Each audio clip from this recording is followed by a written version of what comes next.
The moment we have all been waiting for is the message that will nourish our hearts and guide us through this coming week. Now, to give us the Sunday message and benediction prayer, let us warmly welcome the church pastor of Cebu Family Church, Reverend Angelito Cainday.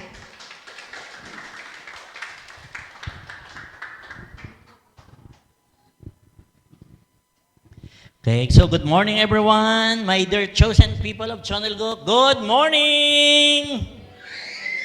How's your past week, my dear brothers and sisters?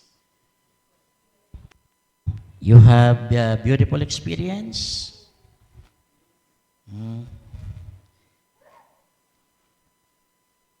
Okay, so thank you everyone to those brothers and sisters who just joined our family service, Sunday family service. Thank you for coming in our Sunday family service. So my dear brothers and sisters, welcome to our FFWPU Visayas Cebu family, where true love begins. So this is our ultimate goal, that we will be the embodiment of love. So my sermon for this Sunday morning, my dear brothers and sisters, chosen people of Chonelgok, is about the value of human life. Gaano ba kahalaga, my dear brothers and sisters? Gaano kayo kahalaga? How valuable you are? Did you look at ourselves? Did you look at yourselves as very valuable? Like a gold or a diamond? Very precious? That's how we look at ourselves. Ganun ba natin tinitingnan ang ating sarili, ang ating buhay? So napaka-importanting malaman natin kung valuable ba ang buhay ng tao. Mahalaga ba ang buhay ng tao? Okay? Human beings have priceless value. That's why among all the creation of Heavenly Parent, sinong mas pinakamahalaga? In the eyes of Heavenly Parent, yung tao, human beings. We are created in His image and likeness. That's why we are very priceless value. We are created out of priceless things, which is love.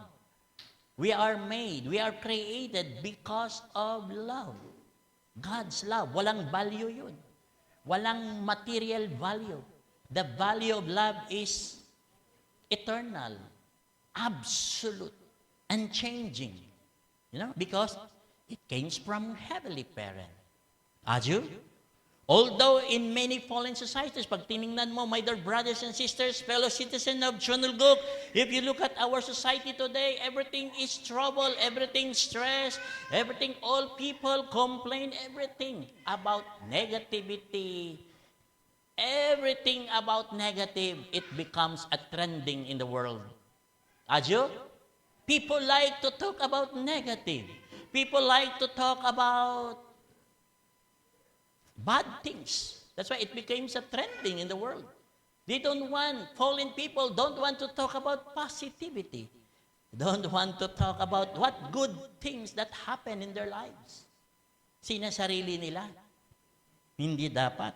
As a chosen people of Chonelgok, we need to share the goodness. Right? We need to share the goodness of life. Kailangan i-share natin ang positive. Ano ba ang magandang nangyayari sa buhay mo in the past weeks?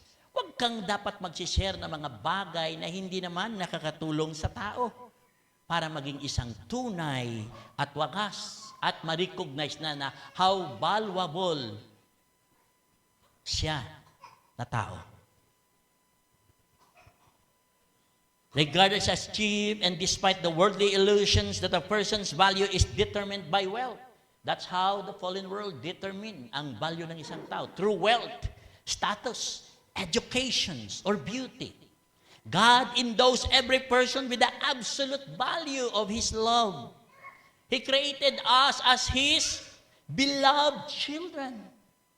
Infinitely precious, even equal to God. The text gathered here expressed in the exalted value of a human being. ang tao ay mayroong walang kapantay na halaga. Ang buhay na itinuturing na mura at sa kabila ng ilusyon ng sanlibutan, na ang halaga ng isang tao ay nasusukat lamang sa kayamanan, katayuan, edukasyon o kagandahan, ang Diyos ay nagkakaloob sa bawat isa ng ganap na halaga ng kanyang pag-ibig. Nilalang niya ang tao bilang kanyang mga minamahal na mga anak. Tagapagmana ng sanlibutan, become the Lord of creation. Walang hangganang mahalaga maging katumbas ng Diyos ang tao. That's why every single person, my dear brothers and sisters, value of the whole world. Kung gaano kahalaga ang mundo, ganun ka kahalaga bilang tao. Walang kwenta ang mundo kung wala ka. Kung wala ang tao, anong silbi ng mundo? Ang mundo ay para sa tao. Ang lahat ng mga material na bagay ay para sa tao. Right? Kung walang tao, so anong silbi niyan ng lahat ng mga nakikita natin sa mundong ito? They exist for the sake of the children of God. They exist for the benefit of the children of Heavenly Parent. Aju? Unique in all creations. He or she is irreplaceable. Wala kang katulad. Hindi ka pwedeng palitan. You are unique creation of Heavenly Parent. You are created in His own image and likeness. So hindi ka pwedeng palitan. You are irreplaceable. Ganun kahalaga ang tao, ang buhay mo. Moreover, the love of God, family, nations, and all creation embrace each individual. Each individual is needed by all existence. The death of any individual brings loss to all existence. The death of any individual, for this reason, taking a life by murder, suicide, abortion has no place in God's world. Furthermore, since physical life provides the opportunity for growth, taking a life robs an individual and the universe of a way to attain perfection.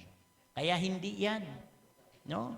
If you kill yourself, you get murder, get suicide, and you abort, hindi yan kagandahan at kalugod-lugod sa mata ng Diyos at sa mata ng tao.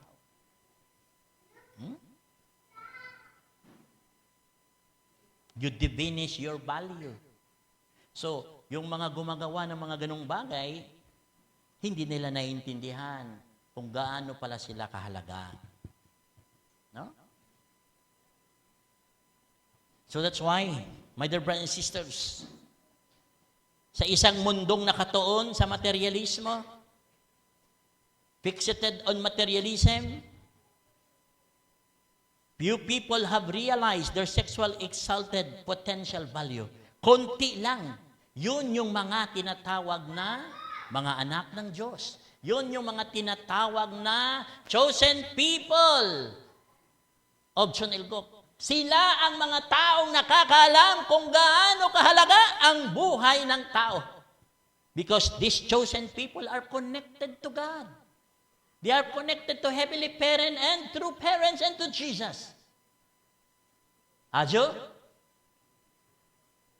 You are very precious. That's why you are called precious. You are called chosen people of Chonilgok. You are citizens of Chonilgok, children of Heavenly Parent, children of Jesus, children of true parents. Means you are the people who knows the secret. You know how valuable you are. But unless you are not fully connected, you are not fully connected to Heavenly Parent, to Jesus and true parents, then hindi mo talaga mabibigyan ng ganun pagtingin ang buhay mo that you are very precious, irreplaceable. Aju? Which derive from the capacity to love God and humanity. Therefore, it is incumbent upon all of us to cultivate the true wellspring of the value and become the children of God who are esteemed by the world and God. Kaya nga yung Pilipino, may kasabihan tayo, di ba? O ang mga Pilipino, may kasabihan yan. Ha? Kung ang ano daw, magbibigay ng kagandahan ng mundo ay magagaling, kung yun na ang sukatan ng value ng tao, bakit yung mga matataling yun ang nagbibigay ng problema sa mundo? O, yun yung tanong ng mga simpleng tao, right? Kung yun ang sukatan, o bakit naghihirap ang mundo? Bakit tayo ganito? So, kailangan natin malaman. At ang makapagtuturo sa atin kung gaano kahalaga ang buhay natin ay si Heavenly Parent, si True Parents in Jesus. Kaya matignan nyo sa Matthew chapter 16, verse 26. What good will it be for someone to gain the whole world, yet forfeit their soul? Or what can anyone give in exchange for their soul? Sapagkat ano ba ang mapapala ng isang tao? Kung makamtan niya man ang buong daigdig, ngunit mapapahamak naman ang kanyang sarili. Ano ang maibibigay ng isang tao kapalit ng kanyang buhay? So yun ang reminder sa atin. Right? You own the whole world. Tandaan natin, my dear brothers and sisters, chosen people of Chongguk. Ang position, may expiration. Sa mundong ito. Education, may expiration yan. May hangganan yan. Lahat. Ngayon, sikat ka. Pagdating ng panahon, wala ka na. So, dapat natin maintindihan kung ano ang mas pinakamalaga sa buhay mo, which is ang ating espiritu. Our spirit. Because ang spirit natin, ang love natin ay may eternal value. Dapat yun ang binibigyan natin ng halaga. So kaya nga may kasabihan. So ano ngayon kung pinakamayaman kayo? Ano ngayon kung may pinakamagandang bahay kayo? Pareha lang naman yung bahay. Of course, yung bahay mo. 3 pala. So ano ngayon? Ikaw na ang rerespetuhin at gagalangin ng tao sa mundo dahil ikaw ang may pinakamalaking bahay? Ano ngayon kung ikaw ang may pinakamagandang? So ano ngayon?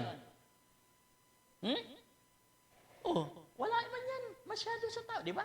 Sa ating realidad, sa buhay, sa ating komunidad. So ano ngayon? Kung ikaw ang may iPhone 17, so ano ngayon? So ano? Ikaw na ang susundin? Ikaw na masusunod? Diba? Hindi naman, di ba? Ang pinakamaganda, ang gustong makita ng tao, paano ka magmahal?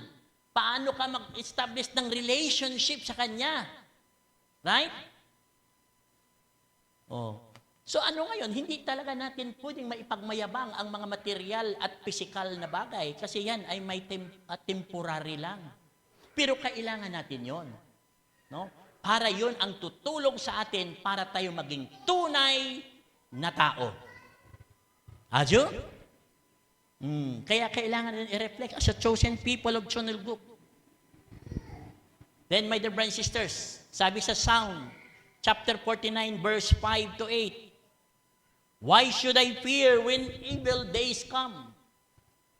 When wicked deceivers surround me, those who trust in their wealth and boast of their great riches.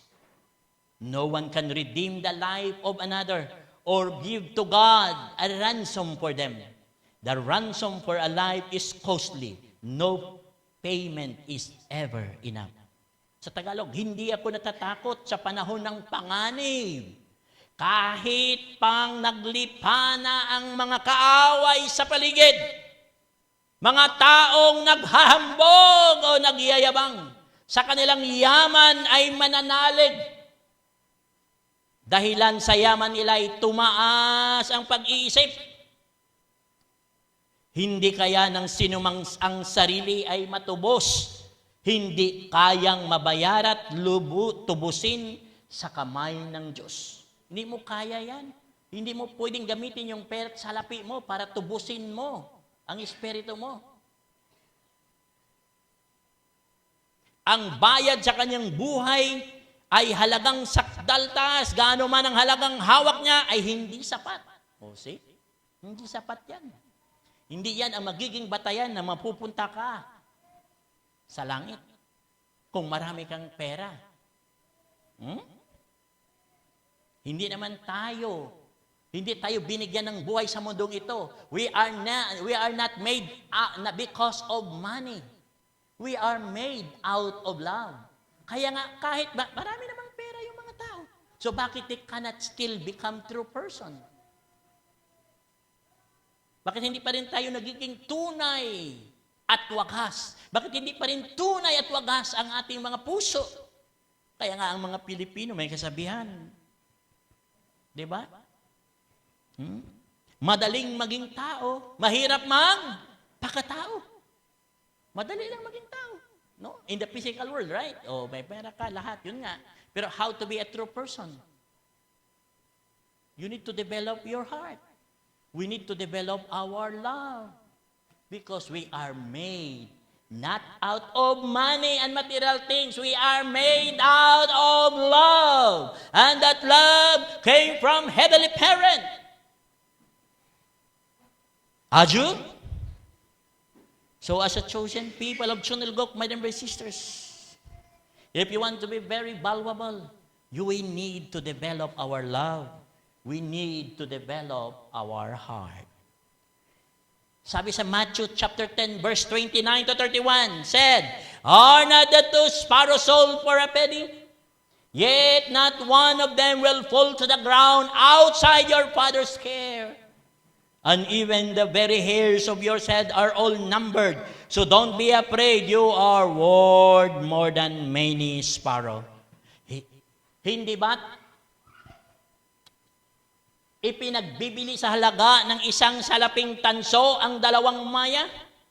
Gayon man, kahit isa sa kanila ay hindi nahuhulog sa lupa kung hindi kalooban ng inyong Ama sa langit. At kayo, maging ang buhok ninyo bilang niyang lahat. Kaya huwag kayong matakot, higit kayong mahalaga kaysa maraming maya. See? Mahalaga sa kahit na ano pa mang nilikha ng Diyos. Adyo? At saka ang tunay na sumusunod sa kautusan at salita ng Diyos na Heavenly Parent, ni True Parent Jesus, you are called children of God. You are called chosen people of Chunilgok. That's why in Genesis chapter 1, verse 27 said, Nilalang ng Diyos ang tao ayon sa kanyang larawan. Sila'y kanyang nilalang na isang lalaki at isang babae. Itong verse na ito, ito ang magpapatunay at magpapakita na kayo ay mahalaga. You are very precious, irreplaceable. You are made in the image and likeness of Heavenly Parent and true parents. So, tingnan natin, True Parents' words. Sabi ni True Parents, even God cannot have true love, peace, and happiness, or attain His ideal apart from His object partner. What would be the use of peace or happiness to God if He were alone? See? Ano daw ang kwenta ng peace and happiness kung nag-iisa lang naman si God? Please understand that each of you is indispensable for completing God's true love, God's peace, God's happiness, and God's ideal. We had been unaware of our value when you experience your precious, awesome, and lofty value, which can bring love, peace, and happiness, and the ideal even to God. You can praise yourself and feel reverence for yourself. So, that's how valuable you are, my dear brothers and sisters. Ganon ka-valuable, ganon kahalaga ang tao. Without you, God's providence cannot be completed. Without you, God's providence cannot be substantialized on earth.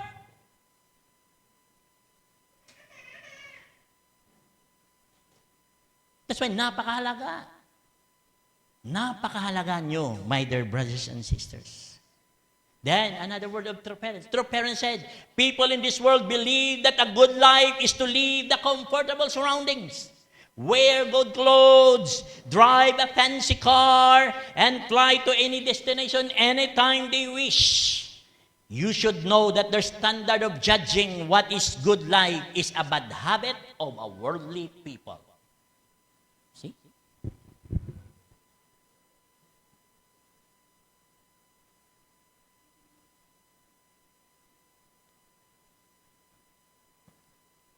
Another words of true parents.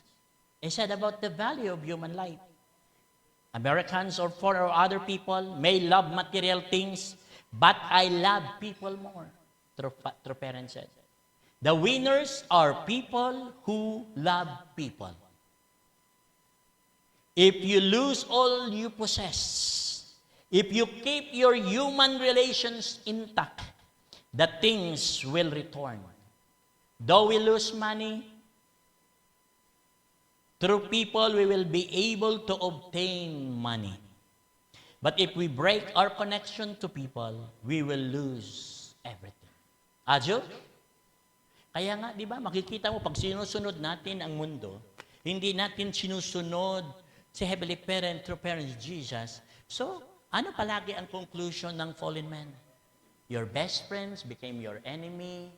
You know, kaibigan ka lang kung may pera ka. Pag wala na, wala ka ng kaibigan. Oh, kasi,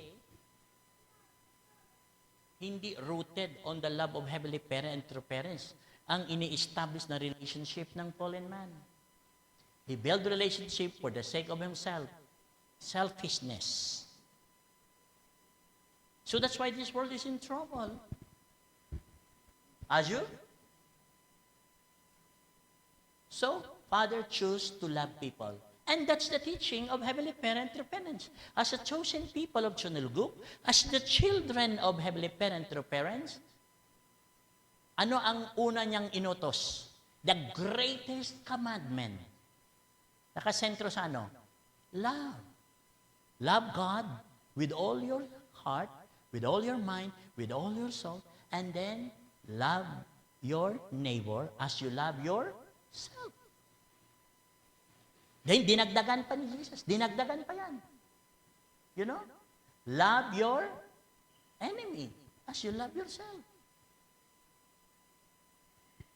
Love those who are oppressed. That's the teaching of Heavenly Parent. That's the teaching of Jesus. That's the teaching of their parents. Forgive, love, unite.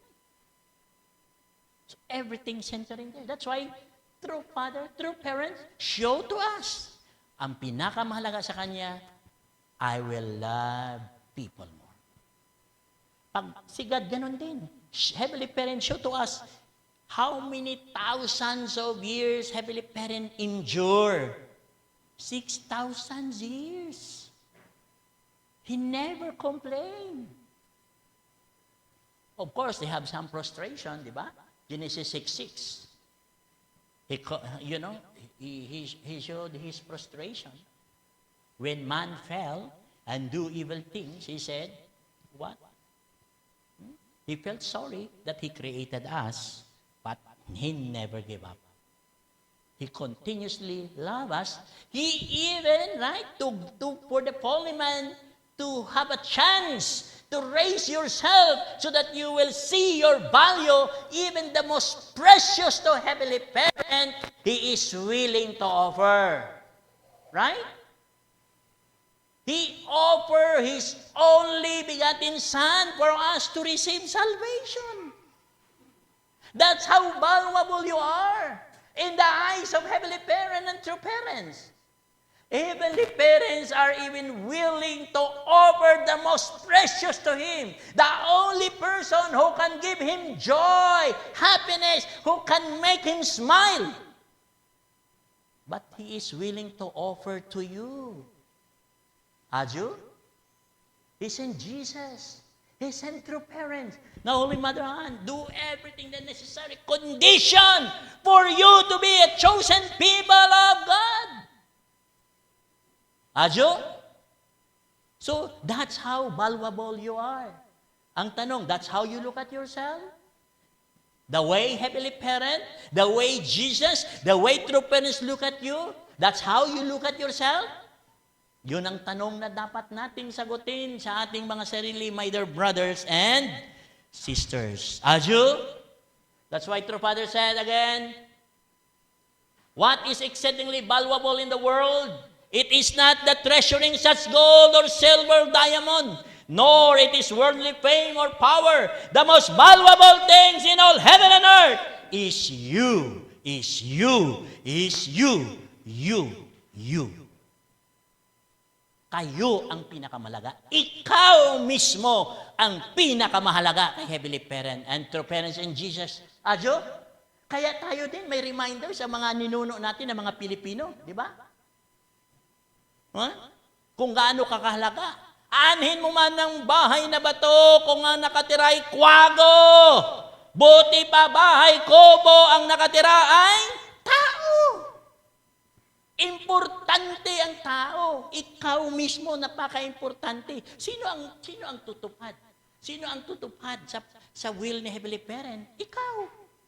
Who will fulfill the three great blessings? Ikaw. Who will show the love of God to this world? Ikaw. Who will multiply the light? Ikaw. Who will continue the lineage of God? Ikaw. Ikaw ang pinakamahalaga, sabi ni True Parents. In the Ajo? Oh, yan alit. Ang tanong, that's how you look at yourselves. Kung ganon mo tinitingnan ang sarili mo, if the way we look at ourselves like that, how true parents look at us, how Heavenly Parents look at us, why we focus things that hurt you? Why you focus things on negativity? Why you focus things on gapes? Why you focus things on not good personality? Blaming, gossip, miniting. Why you don't focus on positive things? And build God's kingdom on heaven and earth, right? That's everyone's desire. Love, peace, and happiness. Because we fallen people behave like that because they are fallen people. What matters to them is their self-interest, right? Not the interest of Heavenly Parent. Ajo? Nevertheless, when people are asked what certification they have and they are valuable, they cannot answer. Still, despite their many deficiencies, people want to put themselves before heaven on earth as the most valuable existence. It is our original human nature to do so. So,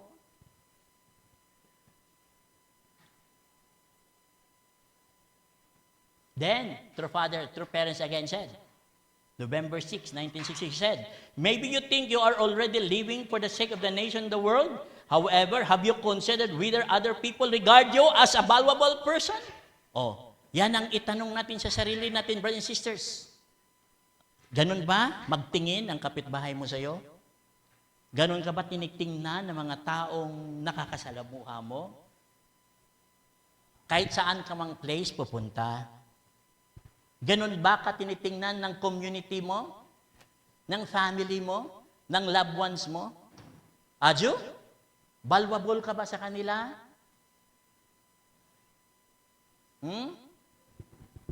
True Father said, True Parent said, mahalaga ka ba sa kanila?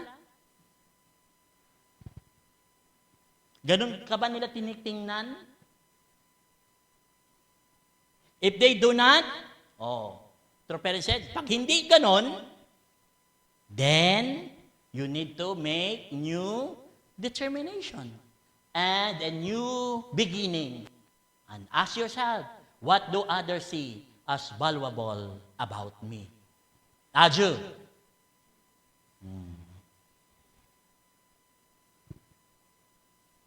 Can you become a jewel? One of a kind in the universe? A true treasures that God and Jesus would long to possess?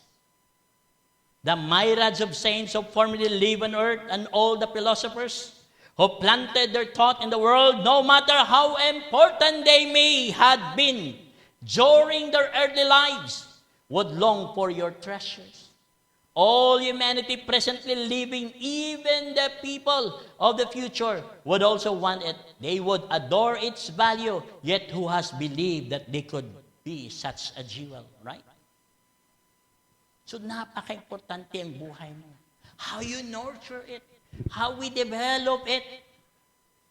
Like a jewel who will become so precious that then even the next generations will value it from generation to generation.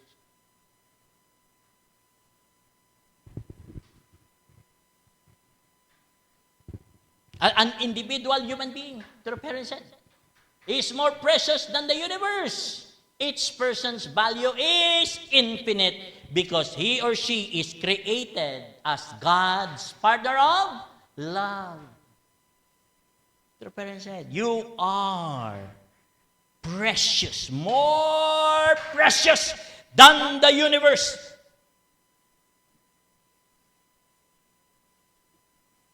Because you are partner of heavenly parents. Partner in substantializing His love, life, and lineage. You are the partner of heavenly parent to substantialize and fulfill His purpose. The three great blessing.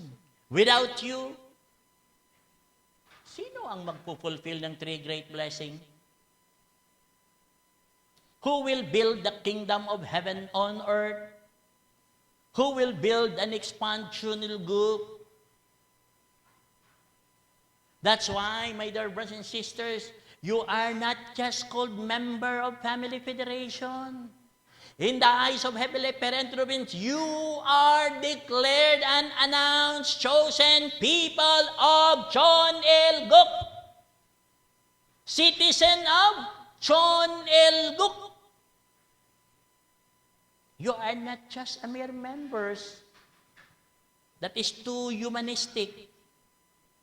If you go deeper, you are children, chosen, citizen of John L. Guk. Aju! That's how valuable you are. Nasa kamay nyo nakasalalay, walang magawa si God. God cannot do anything. He cannot do only 95%. Without you, walang mangyayari sa providence. Without you, Kingdom of Heaven will not happen. Without you, no peace, no love, no happiness. Because you are the main partner of Heavenly Parent.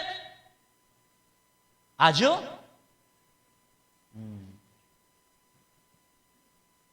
Then, through Father's words in September 16, 2001, he said, the questions, however, is whether we are in a condition to receive the value that God intends to give. If we were beautiful, through parents said, if you are beautiful, internally and externally, we would illuminate heaven and earth like a diamond or a brilliant gem. So it is our main responsibility, my dear brothers and sisters. Let's make our internal and external beautiful. Aju? So you need to study God's words. You need to study Heavenly Parents' words. You need to study True Parents' words. You need to study Jesus' words and read and practice it. You do hondoke in your respective places. That is our spiritual food. That makes our internal beautiful. We need God's love and inspiration. We need vitality elements so that we can make our existence in the physical world meaningful, wonderful, and beautiful. We need vitality elements. That's the teaching of the divine principle. What is vitality elements? Good action. Therefore, we need to live for the sake of others. And the starting point of living for the sake of others is starting with you. You need to be a true person. You need to be a person who embodies love, peace, and happiness. Aju? That's the starting point of living for the sake of others. It starts from yourself. Adyo? If we can do that, then we could illuminate heaven and earth like a diamond or a brilliant gem through parents. Adyo? So, my dear brothers and sisters, our conclusion for today's sermon about the value of human life. You are more precious than gold and diamond. You are more precious on whatever material things that exist in the world. Those things that exist in the world is temporal. Right? Kaya nga sabi ni God, kung saan ka nang galing na tao, kung nang galing ka sa alabok, babalik ka sa alabok. Pero yung espiritu na ibinigay ko sa iyo, which is yun ang mahalaga, because yun ang may eternal value, babalik yan sa akin. Adyo? So, hindi ibig sabihin, my dear brothers and sisters, na hindi na tayo magkaroon ng pera. Hindi ganun. Ibig sabihin, alamin mo kung ano ang subject. Alamin mo kung ano ang dapat ang pinakamahalaga sa iyo. Right? Then others will just follow. Adyo? Sinabi nga doon, both, we need to become both internally and externally beautiful. And that's also the teaching of the divine principle. We need to be spiritually happy. We need to be externally happy. Equals eternal joy and happiness. Adyo? Hindi sinabi na hindi natin kailangan ng pera. Wala ka pang bili sa 7-Eleven dyan. Pag pumunta ka ng SM, maglakad-lakad ka lang, magugutom ka. Ha? Walang binibigay sa SM na libre na milk tea. We need. But doesn't mean yun ang pinakamahalaga. Adyo? We need that. Kaya, my dear brothers and sisters, ang buhay ng tao ay hindi isang kalakal na maaaring sukatin, ni isang pag-aari na maaaring angkinin. Ito ay isang banal na kaloob mula sa Diyos. Bawat kaluluwa ay may walang hanggang halaga. Sapagkat ito'y nilikha ayon sa kanyang wangis.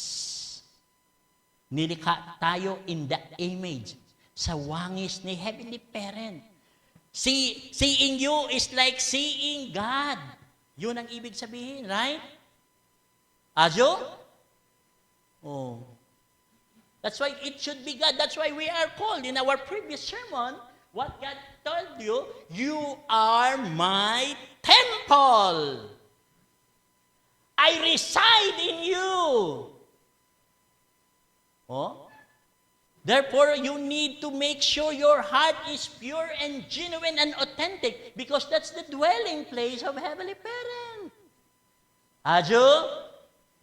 Adyo? Sapagkat ito'y nilikha ayon sa kanyang wangis, ipinagkakatiwala sa kanyang plano at nakalaan para sa kawalang hanggan. Ang pagpaparangal sa buhay ay pagpaparangal sa Diyos mismo. To honor life is to honor God Himself. Adyo? So, please take care of your life. Make your life beautiful, meaningful, wonderful, my dear brothers and sisters, because you are precious. Adyo? Huwag tayo mag-focus sa mga bagay na negative. And then, magiging masalimuot ang buhay mo. Ang buhay mo ay magiging walang kwenta at halaga. Kasi, inuubos mo yung oras mo sa mga bagay na hindi magbibigay sa'yo ng halaga. You entertain too much energy. You put too much energy, everything, resources, just to focus on your fallen nature. Hindi sa ating divine nature. Adyo? Now we are called chosen people. We are called citizens of Chonilgop. We are really valuable. Nasa kamay mo na. Nasa ating mga kamay na nakasalalay, either we grow or we expand. Kaya nga, Nasa Diyos ang awa, nasa tao ang gawa. Ajo? Oh, kaya, conclusion, my dear brothers and sisters, that's why sinasabi ko sa inyo, at the end of the day, wag tayong magsisi. Walang sisihan. Kung anong buhay mayroon ka. Because at the end of the day, God gave you the power to make a choice. God gave us freedom. God gave us free will. Therefore, nasa ating mga kamay ang choices. Wala kay God. Nasa atin. Ajo? So that's why, if you choose Heavenly Parent, if you choose Jesus, if you choose true parents, you know what kind of life you will have. So let's give round of applause to our Heavenly Parent and true parents in Jesus. May I request everyone to please stand. Let us pray.